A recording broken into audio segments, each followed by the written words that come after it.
Goeienaand, welkom by vanaand se Sabbatsopening. Kom ons sluit ons oor en vra as Here se seën. Ons dierbare Koning Jesus, Here, baie dankie Here dat ons weer eens aan die einde van nog 'n week gekom het, dat U ons gespaar het, vir ons geseën het en so vir ons gesorg het, Here. En dat U ons gelei het deur hierdie week. Here, waar ons ook die Sabbat ingaan, vra ons vir 'n spesiale seën.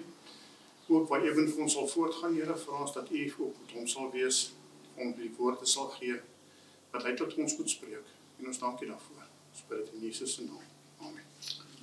Ons het weer eens vanaand vir Ewen die Jager, wat vir ons 'n boodskap gaan doen. Dankie Ewen. Goeienaand, gaan dit goed? Goed so. Lekker, dankie.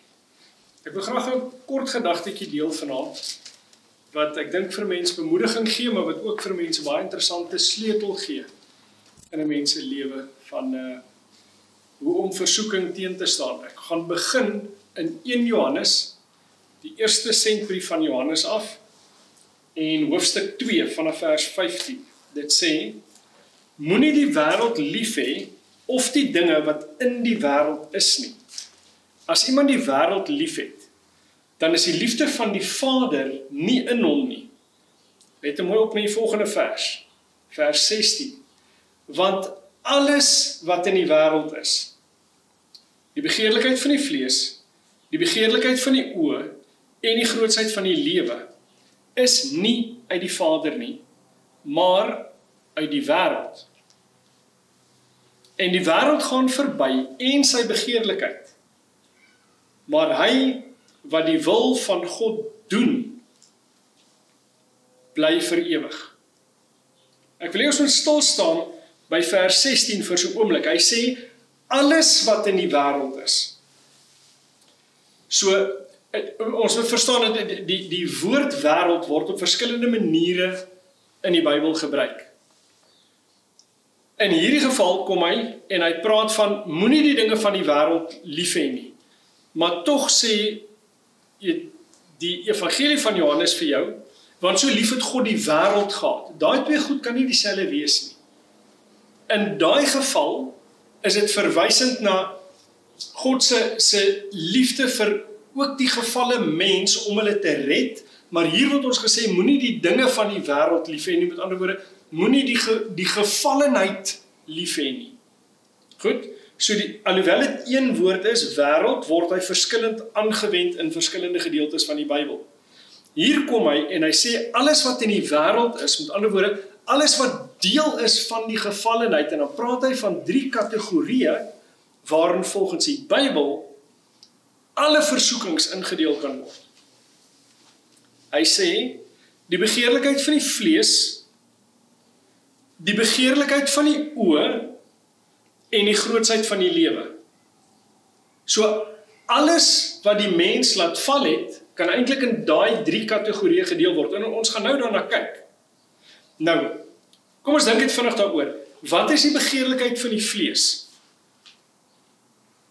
Dis enige iets wat jou liggaam vir jou gaan sê, ek het nou hierdie nodig, as ek die Engelse term kan gebruik, ek kryf hierdie, en in 'n mens se swakheid is mens soms geneig om dan iets te doen, of iets te eet, of wat die vorm daarvan ook al aanneem, wat jy eintlik nie moet nie.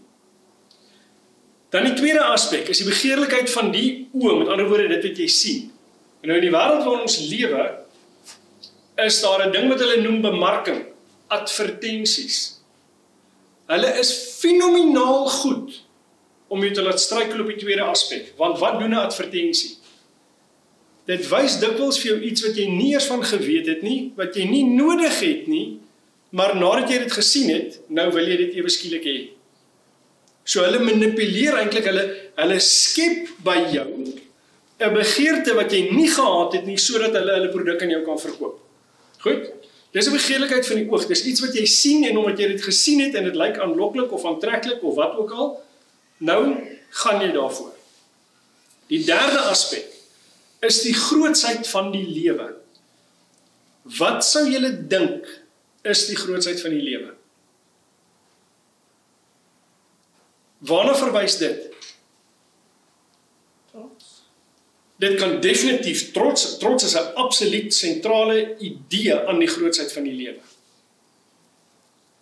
Maar watter vorm kan dit neem? As ek iets meer wil wees as wat ek is, om daai status te hê, om daai aansien te hê, om daai, vir party mense is dit 'n titel, vir party mense is dit autoriteit, vir party mense is dit om deur almal geken te kan word. Dis byvoorbeeld goeie soos as iemand 'n bekende kunstenaar word, het sy dit nou 'n akteur is of 'n sanger of 'n wat ook al, daai grootsheid van die lewe. Almal ken my, almal weet wie ek is. En ons sien dit baie keer veral onder jong mense deesdae in die vorm van sosiale media. Hulle wil daai selfie neem en so laat almal hulle kan sien hoe mooi hulle is, kan sien hoe goed hulle lyk ensovoorts. Dis grootsheid van die lewe. Ek wil meer word, ek wil belangrik wees, ek wil in status bo die ander uitstaan. Nou, hierdie 3 aspekte is absoluut niks nuut nie. Dis nie 'n nuwe konsep wat eers ontwikkel het in die Nuwe Testament tyd nie. Inteendeel, dis die 3 kategorieë wat heel van die begin af daar was. Kom ons kyk gou daarna. Ons gaan na Genesis hoofstuk 3 toe. Genesis hoofstuk 3 gee vir ons die verhaal van die sondeval. En dit begin deurdat, soos ons almal die storie ken, deurdat die duiwel met Eva praat, en eintlik 'n saadjie by haar saai, dat God nie heeltemal eerlik was met wat gaan gebeur as hy van die boom eet nie. Hy vertel vir haar leuen en hy sê vir haar, jy sal gewis nie sterwe nie, want God het mos gesê, as julle van daai boom eet, dan gaan julle sekerlik sterwe. Nou wil ek julle moet mooi luister na wat die teks vir ons sê. En kyk of julle hierdie 3 aspekte, die begeerlikheid van die vlees, die begeerlikheid van die oë, en die grootsheid van die lewe kan raak sien in dit wat die teks hier vir ons sê. Toe sien die vrou dat die boom goed was om van te eet, en dat hy 'n lus was vir die oë. Is die begeerlikheid van die oë hier betrokke? Verseker. 'n boom wat 'n mens kan begeer om verstand te kry. Hoekom wil sy verstand hê? Wat het die duiwel vir haar gesê gaan, dit wat hierna verwys word as verstand, wat gaan dit wees? Jy gaan soos God word om goed en kwaad te ken. Nou dink sy, maar as ek van hierdie eet, dan word ek meer, ek gaan op in status, ek is nou nie meer die skepsel nie, ek word soos God. Ek kan 'n hoër vlak betree as wat ek op die oomblik het. Grootsheid van die lewe. En dan sê die teks vir ons, toe vat sy van daai vrug en sy eet dit. Begeerlikheid van die vlees. Sy het mos vroeër gesien, daai vrug is goed om van te eet. Sy het hom fisies begeer, al 3 elemente is daar. Begeerlikheid van die vlees, begeerlikheid van die oog en die grootsheid van die lewe. So hierdie probleem, hierdie 3 kategorieë is niks nuut nie. Dis letterlik van die begin af daar. Dis die oorsprong van die val van die mens. En het sy geval op net een van die 3? Nee, sy val op al 3. Sy val op al 3. Maar nou, iets wat mense baie keer nie besef nie, al ken hulle Bybels. Christus is God wat mens geword het, reg? So hy moet dan ook getempteer word op elke moontlike manier wat tipies is aan hoe 'n mens getempteer word. Nou daar's veelvuldige gevalle in die Bybel wat vir ons vertel wat gebeur het met die versoeking van Jesus. Maar kom ons gaan lees sommer die eerste geval. Matteus hoofstuk 3. Nou, die oomblik wat die Bybel vir jou 'n verhaal meer as een keer gee, gaan lees al die gevalle, vergelyk hulle met mekaar en kyk hoe hulle ooreenstem. Nou, 'n verskil wat julle gaan sien is dat die volgorde waarin die temptasies gekom het verskil van mekaar. Volgens die evangelies, maak dit 'n verskil, beteken dit die Bybel is onwaar? Nee, die volgorde maak nie saak nie. Die feit van die saak is, in al die weergawes, gee dit vir jou presies dieselfde 3 temptasies, net in 'n ander volgorde. So die volgorde maak nie so baie saak nie. Kyk 'n bietjie wat sê die teks vir ons, hoofstuk 4, Matteus hoofstuk 4 vanaf vers 1. Toe is Jesus deur die Gees weggelei die woestyn in, om versoek te word deur die duiwel. En nadat hy 40 dae en 40 nagte gevas het, hoe gaan jy voel na 40 dae en 40 nagte se vas? Honger is 'n understatement. Goed? Het hy naderhand honger geword? Ek sou so dink, ja. Ek sou by die eerste middag al begin honger raak het. 40 dae. Hierso is nou 'n spasie vir 'n groot versoeking. En die versoeker het na hom gekom en gesê, as u die seun van God is, sê dat hierdie klippe brode word. Waarop is die aanslag hier? Die begeerlikheid van die vlees. Hy's honger. Let op hoe word die temptasie weergestaan. Maar hy antwoord en sê, daar is geskrywe, 'n mens sal nie van brood alleen lewe nie, maar van elke woord wat deur die mond van God uitgaan. Hoe antwoord hy? Hoe veg hy die aanslag? Woord van God. Die woord sê, die Bybel sê.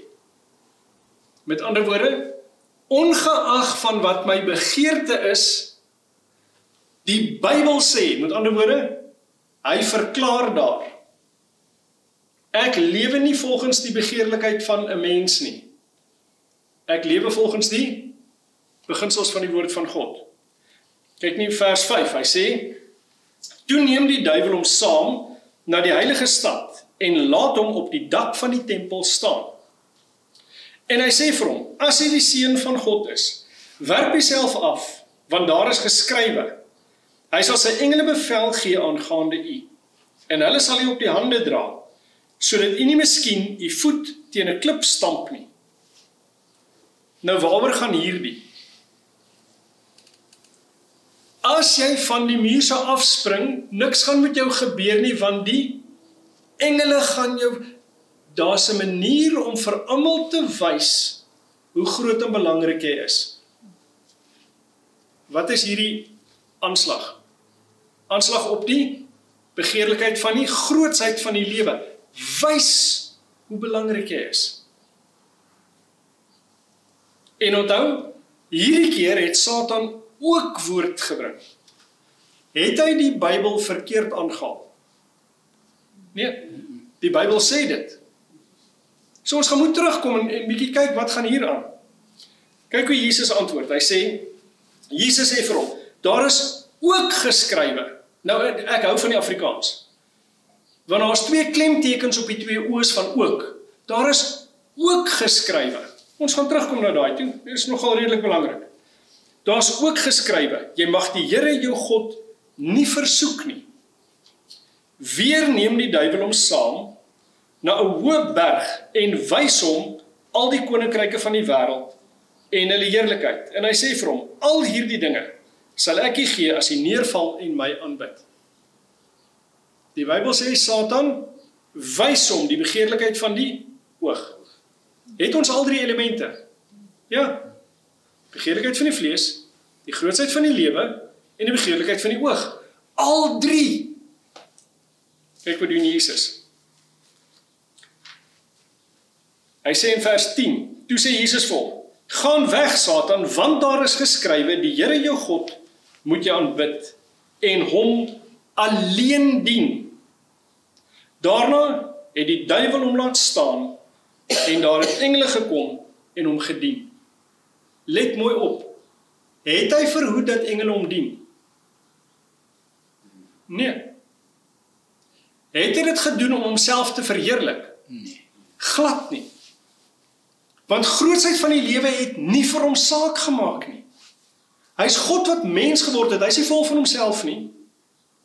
Hy is God, hy is bereid om mens te word, hy is bereid om om 'n eenvoudige lewe te kom lewe, en hy is bereid om een van die mees wrede, aaklige,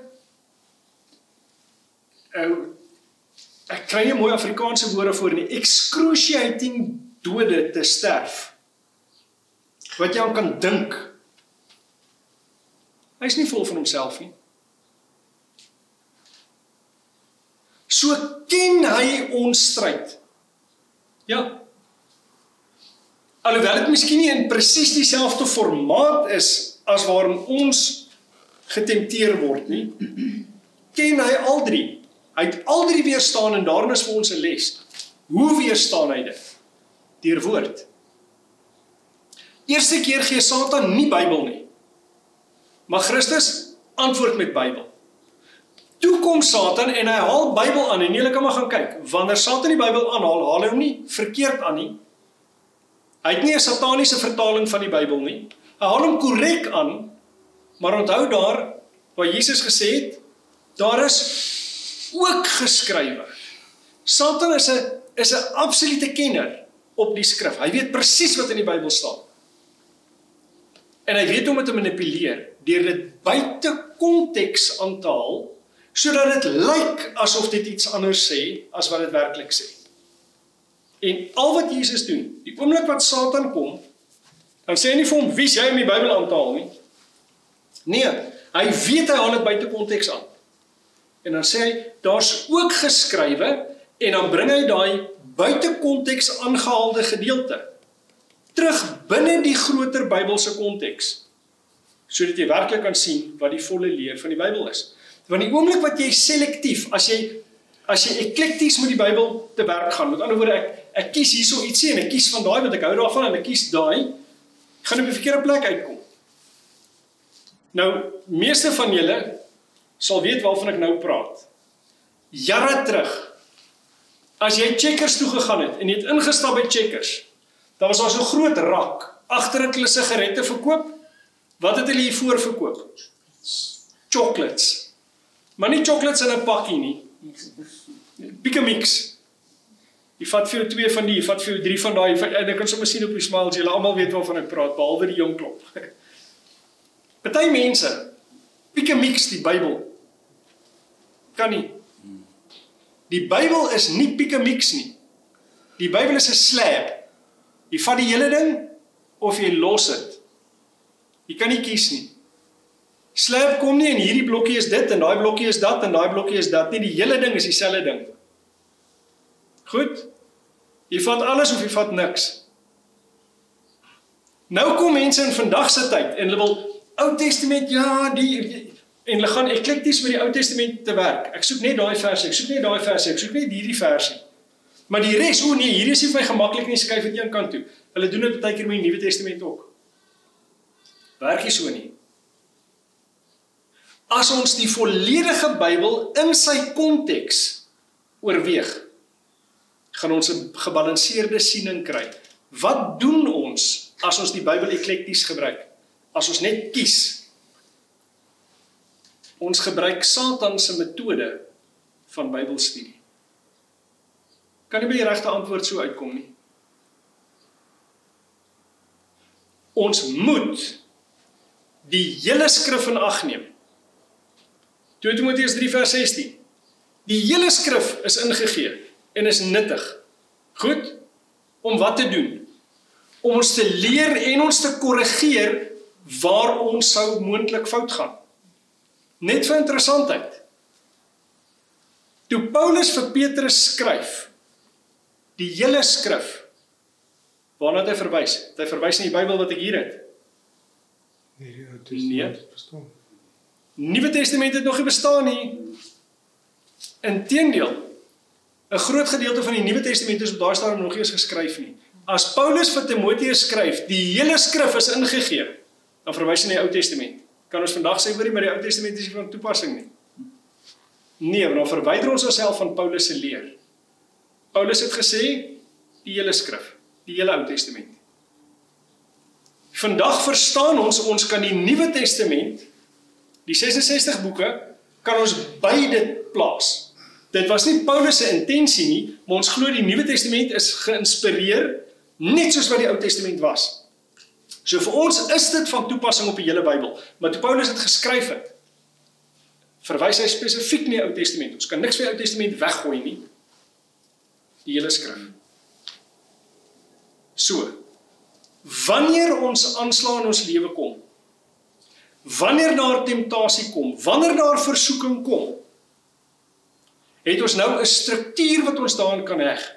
Onthou, hoe beter jy die taktiek van die vyand ken, hoe makliker is dit om daarteen te veg. Nommer 1, identifiseer die kategorie. Probeer my vang op die lus van die vlees, die lus van die oog, of die grootsheid van die lewe. En partykeer val dit nie net in een kategorie nie, hy val in 2, miskien selfs in al 3. Identifiseer dit en weet, hierso is my aanslag. Dan, wees op so 'n manier geanker in die woord van God, dat jy in konteks Satan kan aanvat.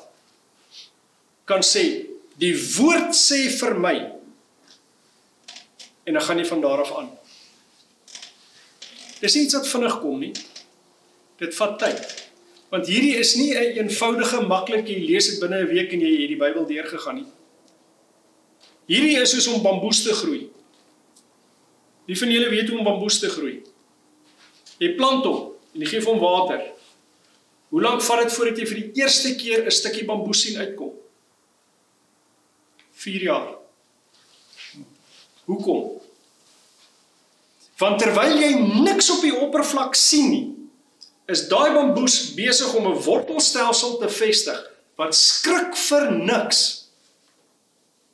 En die oomblik wat hy deur die oppervlakte breek, kan hy 18 voet groei in 'n jaar. Net so. Hoekom? Want sy aandag, sy fokus vir die eerste klomp jaar is word gewortel, dan kan jy groei. Maak nie saak of ander dit sien nie, is irrelevant. Dit gaan oor om gewortel te wees, en as jy ordentlik gewortel is, kan God jou laat groei, hoogtes laat bereik. Om gebruik te kan word, waarvoor het hulle dikwels bamboes gebruik? Vir konstruksie.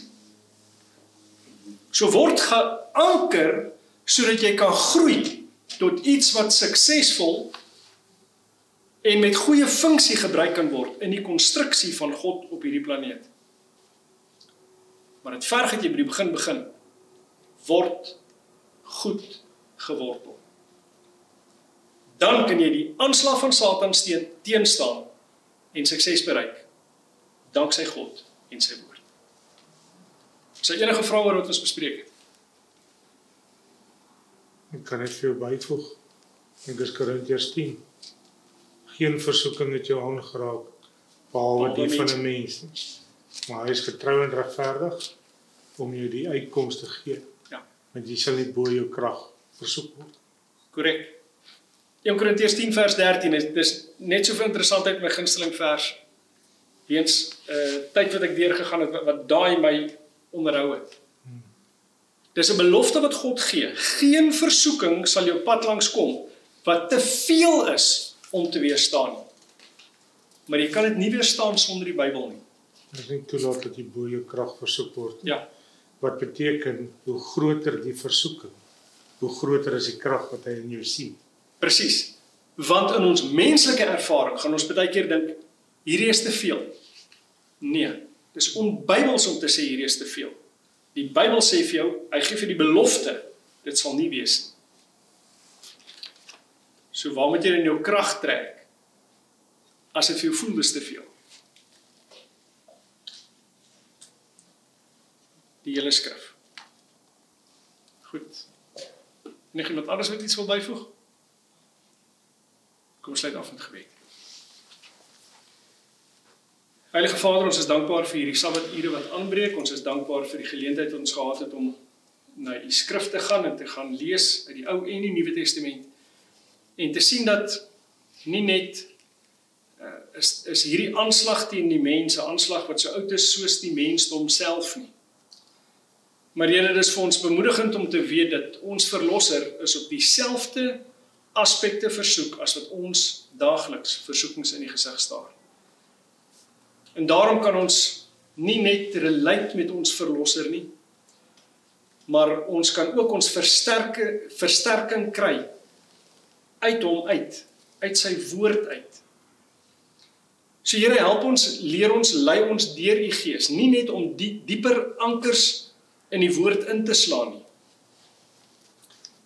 maar om sterker te kan groei ook, om nuttige instrumente in die hand van die almagtige God te kan word, sodat ons kan deel word van die konstruksie wat u wil bewerk op hierdie aarde.